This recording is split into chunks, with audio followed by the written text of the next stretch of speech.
할렐루야. 점심 맛있게 식사하셨습니까? 제가 중고등부 친구들이랑 함께 하는 인사인데요. 이렇게 우리 같이 한번 인사했으면 좋겠는데요. 우리 좌우에 계신 분들에게 함께함이 기쁨입니다라고 우리 함께 인사했으면 좋겠습니다. 네, 우리 아이들은 이렇게 좀 함께함이 기쁨입니다. 이렇게 좀 퉁명스럽게 하는 경우도 있는데 이것이 정말 우리의 솔직한 고백이 되고 정말 같은 공간에서 한 공동체에서 하나님 예배드림이 우리가 기쁨이 넘쳐나기를 소망합니다.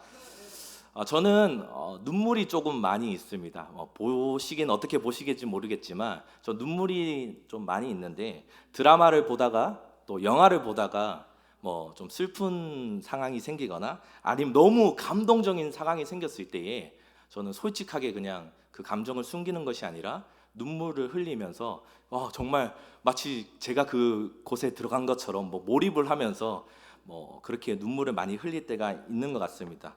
또 특별히 청소년 시기에 있는 아이들을 볼 때 눈물을 많이 흘릴 때가 많습니다. 첫 번째로는 하나님 말씀 안에서 열심히 살아나가고 있는 아이들의 모습을 볼 때 정말 이 친구들의 믿음을 통하여서 저의 믿음이 더 성장하는 것 같고 또 너무나 하나님께 감사하는 마음을 담아서 눈물을 흘릴 때가 있고 또 반대로 이 친구가 진짜 잘 됐으면 좋겠는데 신앙적으로 훈련이 되고 모든 것이 좀 더 한 걸음 더 나갔으면 좋겠는데 할 때에 조금 나아가지 못하고 있는 친구들을 볼 때 가슴이 아파서 눈물을 흘릴 때가 있습니다. 근데 여러분 주변에 교회에 자녀가 있든지 아니면 여러분 성도님들 주변에 중고등부 친구들이 있다면 여러분들이 그들을 너무 나무하지 마시고 그들을 더 사랑해 주시고 또 공감해 주셔서 그 중학교 1학년부터 고등학교 3학년까지의 그 6년의 시간이 그 신앙으로서 잘 훈련될 수 있도록 여러분들이 조금만 한 걸음 뒤에서 지켜봐 주시고 격려해 주신다면 하나님께서 분명히 그들을 귀한 영혼으로 쓰실 거라 믿습니다. 아멘. 네, 여러분들의 기도와 사랑이 아이들의 신앙이 성장될 것이라 믿습니다. 제가 말씀을 준비하면서 처음으로 사역을 시작했던 그때가 생각이 났었습니다. 제가 한 11년 전에 인도네시아 한인교회에서 처음으로 전도사 사역을 시작했습니다. 근데 제가 있었던 곳은 목사님 한 분, 담임 목사님 한 분 계시고 그리고 저 혼자 있었던 그런 상황이었는데 목사님께서 한국으로 출타를 하시게 되셔서 제가 어쩔 수 없이 새벽 기도를 한 주를 처음 설교를 하게 되었습니다. 그때를 생각해 본다면 여러분들은 앞에 여기 보이지 않겠지만 그때 나무 강대상이었는데요. 제 두 다리는 막 벌벌벌 떨리면서 성도님들한테 보이지 않는 그 새벽의 캄캄한 속에서 어떻게 하면 이 하나님 말씀을 전하는 거에 대한 두려움이 있었습니다. 그런데 이 말씀을 준비하면서 그때 하나님 말씀을 준비하고 전했던 그 초심을 잃지 않고 여러분들과 함께 나누면 좋겠다라는 생각으로 오늘의 말씀을 준비했습니다. 오늘의 말씀은 먼저 고백드리자면 우리 몇 주 전에 우리 중고등부 친구들과 함께 먼저 나눴던 말씀입니다. 거기에다가 여러분들 또 들으면 더 좋겠다라는 생각을 해서 조금 더 말씀을 더 붙여서 함께 준비해 보았습니다. 오늘 우리 여기에 모인 모든 분들에게 주님의 평강이 함께 하시기를 축복합니다. 오늘의 말씀의 제목은 하나님의 두드리심이라고 정해 보았습니다. 오늘 이 말씀이 아직 여러분들이 듣지 않았지만 여러분들 모두에게 하나님의 두드리심이 있기를 축복합니다. 에스더 전체를 살펴보면서 말씀을 나누면 참 좋겠지만 우리는 한정된 시간에서 한정된 공간에서 말씀을 나누어 보아야 하기 때문에 짧은 구절을 가지고 또 그리고 전체적인 맥락을 가지고 함께 여러분들과 나누어 보려고 합니다. 구약의 이스라엘의 역사를 살펴보면 남유다가 바벨론에게 멸망하게 됩니다. 그리고 멸망과 동시에 많은 사람들이 포로로 끌려가게 되었습니다.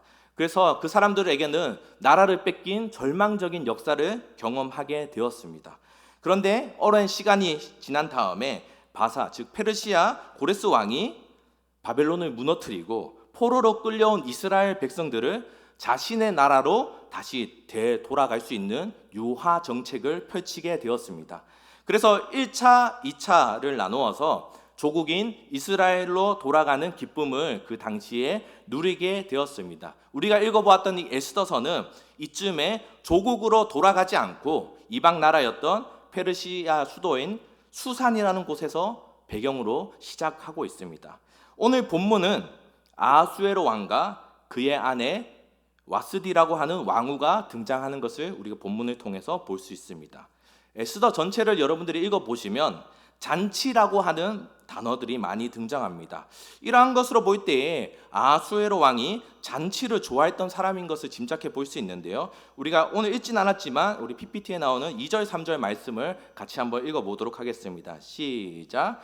당시에 아하수에로 왕이 수상궁에서 즉위하고 왕위에 있은 지 제3년에 그의 모든 지방간과 신하들을 위하여 잔치를 베푸니 바사와 메대의 장수와 각 지방의 귀족과 지방간들이 다 왕 앞에 있는지라. 우리 이어서 5절 말씀도 같이 한번 읽어볼까요?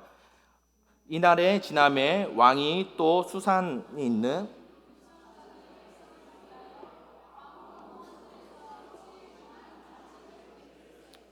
이어서 9절도 읽어보도록 하겠습니다. 왕후 와스디도 아하수에로 왕궁에서 여인들을 위하여 잔치를 베푸니라. 1장만 해도 벌써 잔치라는 단어가 계속해서 이야기하고 있습니다. 오늘 말씀의 제목은 말씀드린 것처럼 하나님의 두드리심입니다. 하나님의 사람은 하나님의 두드리심에 반응하는 사람입니다. 아멘. 반대로 하나님이 두드리심이 없는 삶을 사는 사람들은 하나님이 없는 인생을 살아나가는 사람이라고 볼 수 있을 것입니다. 하나님이 없는 인생을 사는 한 사람을 오늘 함께 소개하면서 우리의 모습 안에도 혹시나 이런 모습이 있다면 고쳐야 하고, 그리고 이런 모습을 닮아가지 않도록 우리가 점검을 해볼 수 있는 그런 시간이 되면 좋겠습니다. 첫 번째로 하나님 없는 사람의 특징은 자기 가시하는 사람입니다. 자기를 드러내는 사람입니다. 저는 인도네시아에 1년을 사역하였고 창원에서 2년 반, 그 다음에 포항에서 3년씩 또 2가지 교회를 섬기고 이제 신곡교회에 오게 되었는데요. 그러면서 다양한 성도님들과 또 특별히 인도네시아에 있을 때에는 교회를 다니지 않는 그러한 수많은 사람들을 만나게 되었습니다. 한인 사회가 되게 좁았기 때문에 여러 사람들을 만날 수밖에 없었는데요. 그 중에서 특별한 분들을 많이 만났는데 몇몇 분들은 그 모임에 나오는 목적 자체가 자신을 드러내기 위해서, 자신을 가시하기 위해서 나오는 경우가 있었습니다. 내가 말이야 어떤 공장의 주인인데 내 밑에 직원이 몇 명이 있고 내가 없으면 뭐 회사가 안 돌아가, 뭐 이런 가시를 하면서 자신을 것들을 드러내는 것들을 많이 보았습니다. 그러나 주변에 함께 참석하였던 사람들의 표정은 여러분들이 짐작하시는 그 표정이었습니다. 저 사람 뭐야? 너만 잘났나? 나도 잘났어. 여러분들의 그 표정이 정말 그때에 저도 아직도 잊혀지지 않는데, 그분은 되게 자신만만하게 자신의 것들을 가시하였지만 주변에 있는 사람들을 불편하게 하는 그런 모임을 볼 수 있었습니다. 오늘 본문에서 자기 가시를 했던 대표적인 인물이 나오는데 그 사람이 바로 아하수에로 왕입니다. 그는 잔치를 아주 많이 좋아하는 것을 우리가 함께 본 것처럼, 근데 그 잔치를 열었던 목적이 성경에서 나오는데 우리 4절 말씀을 같이 한번 읽어보도록 하겠습니다. 4절입니다. 시작. 왕이 여러 날 곧 180일 동안에 그의 영화로운 나라의 부함과 위엄을 혁혁함을 나타내니라. 잔치를 180일 동안 했다고 합니다. 그리고 그 목적이 그의 영화로운 나라와 부함과 위엄의 혁혁함을 나타내리라 라고 이야기하고 있습니다. 쉽게 이야기하자면 우리나라는 180일 동안 먹고 놀아도 누군가 쳐들어와도 나는 막아낼 수 있는 그런 군사력이 있고 부함이 있고 모든 것을 드러낼 수 있는 수많은 이웃 나라들 사람들을 모셔가지고 잔치를 베풀 수 있는 그러한 부함과 모든 것을 가지고 있어. 나 다 있어 라고 아하수에로 왕은 자신을 가시했던 것으로 우리가 볼 수 있게 됩니다. 우리가 11절 말씀에 보면 왕후 와스디를 자신의 앞으로 오라고 이야기하고 있는데요. 자신의 앞으로 오라고 한 이유를 계속해서 살펴보면 왕후 와스디를 성경에서는 아립다운 여인, 용모가 너무나 아립답다 이렇게 이야기하고 있습니다. 그러면 정리를 해보자면 이런 거지 않겠습니까? 우리나라 되게 커, 군사도 되게 많아, 부하고, 그런데 나 아름다운 여인까지 함께 있어. 세상의 기준으로 봤을 때는 모든 것을 갖추고 있어. 자신의 것들을 드러냄으로 통하여서 자기 가시했던 것을 우리가 볼 수 있습니다. 자기 가시라는 것이 하나님 없이 살아가는 사람의 강력한 특징이라는 것을 여러분들이 기억하시기 바랍니다. 하나님 없는 인생의 두 번째 특징으로는 분노입니다. 우리가 가장 경험하기 쉬운 게 아마 분노가 아닐까 생각합니다. 여러분들은 혹시 분노해 보신 적 있으신가요? 다 착하시고 다 좋으신 분들이셔서 분노해 보신 적이 없는 것 같은데, 저는 때때로 한 번씩 분노한 적이 있었던 것 같아요. 인생을 돌아봤을 때. 그리고 분노한 사람들을 우리 주변에서 만나기 쉬운 것 같습니다. 그래서 저 사람은 왜 이렇게 흥분을 해서 저렇게 이야기하지? 조금만 더 이성적으로 생각하고 판단을 하면 좋겠는데 라는 생각이 드는 정도의, 쉽게 얘기하자면 말이 통하지 않을 정도의 너무나 흥분을 한 상태를 볼 수가 있는데, 아수에로 왕도 왓스디를 불렀는데 오지 않게 되자 분노가 조금씩 일어나게 되었습니다. 12절 말씀을 보면 왓스디는 왕명을 따르기 싫어했다라고 이야기하면서 왕이 그것을 보면서 진노하여 마음속에 불 붙는 듯 하였다. 진노가 그냥 짜증나, 왜 안 와, 내가 왕인데 오라고 하면 와야지, 그 정도 수준이 아니라 불 붙는 것 같았다. 마음속에서 와, 저걸 어떡하지? 그리고 우리가 읽어봤던 말씀을 보면 어떻게 하면 이 왓스디를 처벌할까, 어떻게 하면 폐위를 시킬까, 그러한 것들을 살펴보지 않습니까? 그런 것처럼 분노로 가득 차게 된다면 감정적으로 대응할 수밖에 없던 것입니다. 아수에로 왕은 우리가 성경을 살펴본 것으로 보았을 때 왕비를 진심으로 사랑하지는 않았던 것 같아요. 진심으로 사랑하고 아껴 주었더라면 오라고 초청했을 때 못 올 수도 있는 거 아닙니까? 몸이 안 좋을 수도 있고, 때로는 그 자리에 나가기 싫을 수도 있고, 자신의 왕비를 존중한다면 그렇게 오늘은 좀 힘드시군요, 피곤하시군요, 좀 쉬세요, 다음번에는 한번 부탁할 때 나와주시면 용모로 한번 자랑해 보겠습니다, 그렇게라도 반응할 수 있는데, 오히려 어떻게 하면 내가 불렀는데 안 오냐, 진노가 막 일어났다라고 이야기하고 있습니다. 화려하게 시작했던 잔치는 울분과 분노로 끝이 나가고 있습니다. 자기 가시가 크면 클수록 그 인생에 허무가 자리 잡게 되는 법입니다. 그 인생은 늘 남을 향한 분노와 남을 향한 택함과 그리고 울분으로 인해서 자리매김한다는 사실입니다. 세 번째로 하나님 없는 인생의 특징은 중심이 없는 사람입니다. 아수에로 왕에게는 중심이 없었던 것을 우리가 말씀을 통해 볼 수 있습니다. 수많은 신학자들도 아수에로 왕을 평가할 때 중심 없이 자신의 감정대로 그때그때 그냥 선택하고 즉흥적으로 행동했던 인물로 평가하고 있습니다.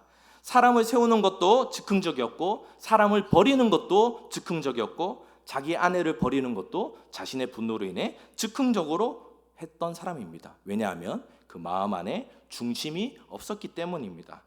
어릴 때 사용하던 학용품 중에 컴퍼스라고 하는 학용품이 있습니다. 컴퍼스의 용도는 정확한 원을 그릴 때 필요한 학용품이었습니다. 그리고 컴퍼스를 사용해서 중심만 잘 찍고 원을 그리게 된다면 동그란 아름다운 원이 그려지게 됩니다. 그래서 그 원이 커지거나 작아지거나 그 원의 모양은 작고 크고의 차이일 뿐이지 아주 반듯하게 그려질 수 있는 그런 학용품의 도구입니다. 중심축을 잘 잡지 못하면 자신이 마음에 보이는 것처럼 삐뚤삐뚤하게 이게 원인지 네모인지 세모인지 알 수 없을 정도로 그려지게 됩니다. 우리 삶에서 늘 중심이 흔들리지 않도록 노력해야 합니다. 주님과 함께하는 인생을 통해 중심이 흔들리지 않는 인생이 되기를 여러분 축복합니다. 아수에로 왕과 다르게 또 살았던 인물이 한 명 있는데요, 그 인물을 소개하고자 합니다. 그 사람은 여러분들이 너무나 잘 아는 다윗이었습니다. 다윗은 물론 여러 가지 전체적으로 보았을 때 때로는 안 좋은 일도 하고 좋지 않은 평가도 받긴 했지만, 그래도 그는 시편 51편에 그렇게 자복하며 회개하였던 것 같이 하나님 앞에 매달리는 사람이었습니다. 또 특별히 오늘 보았던 말씀은 다윗이 사울 왕에게 쫓기고 있었던 그 상황을 함께 보려고 합니다.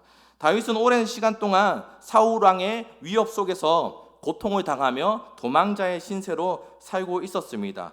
사무엘상 24장을 읽어보면 다윗이 엔게디 강야에서 사울 왕을 제거할 수 있는 절호의 기회가 찾아오게 됩니다. 다윗이 엔게디 강야에 숨어있는 사울을 발견하고 사울 왕 뒤에서 무방비한 상태에서 동굴로 들어가게 됩니다. 근데 그 주변에 있던 다윗의 축근들의 조언은 이렇게 했습니다. 우리 24장 4절 말씀 PPT를 보면서 함께 읽어보도록 하겠습니다. 시작.